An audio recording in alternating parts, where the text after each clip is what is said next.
gente tem 3 pilares de adequação. A gente tem o primeiro pilar, que é o da tecnologia, que é o que muitas pessoas pensam.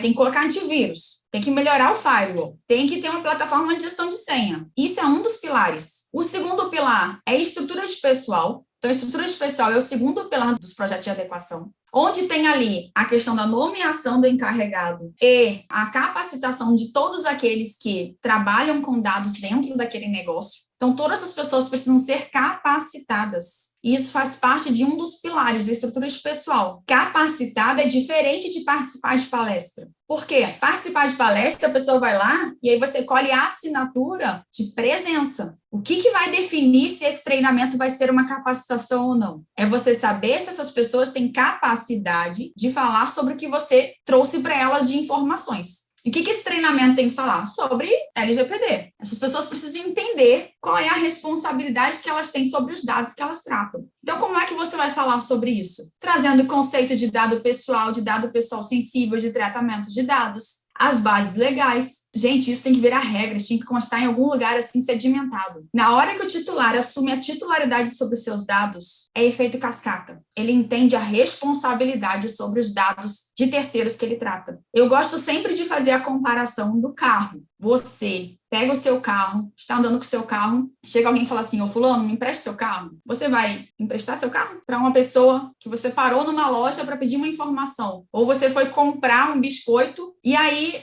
a pessoa fala assim, tá, empreste seu carro. O quê? Você vai estranhar. Como assim? Por que você quer meu carro? Agora, se essa mesma pessoa fala assim, me passa seu CPF, você passa. Você até pergunta para quê? Para fazer um cadastro.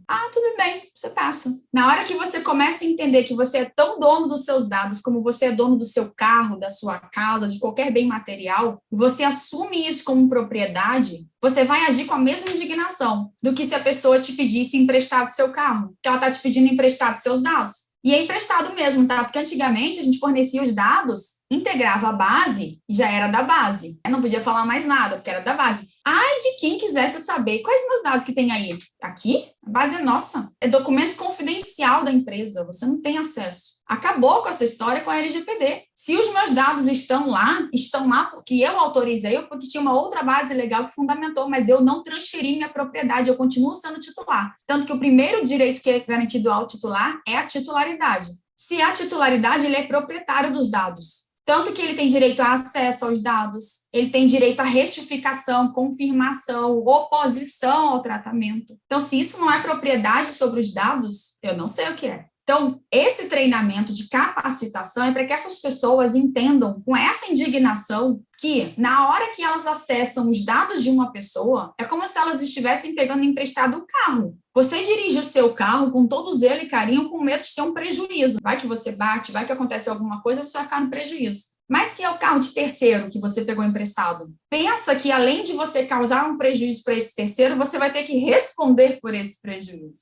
E é o que a gente faz? A gente cuida com mais carinho. A gente cuida mais do que não é nosso, porque a gente sabe que vai responder se trouxer algum prejuízo para a pessoa que é dona daquele negócio. Então, da mesma forma, quando a gente vai para o treinamento de capacitação, o que essas pessoas precisam entender, elas precisam estar capacitadas de que elas têm responsabilidade sobre os dados e o que acontecer com aqueles dados, a empresa onde elas trabalham vai responder por isso. O terceiro pilar, que é o da governança / compliance, ali entra o documento que todo mundo acha que resolve a vida em adequação, que é a política de privacidade. Agora, a política de privacidade é um dos documentos que integram a adequação. A gente tem cerca de 11, 12 documentos que compõem ali aquela adequação. E a política de privacidade é aquele documento que é trazido para o titular saber o que acontece com os dados dele. Quais são os dados tratados ali naquela instituição? Por quanto tempo que ela armazena? Com base em qual base legal que ela faz isso?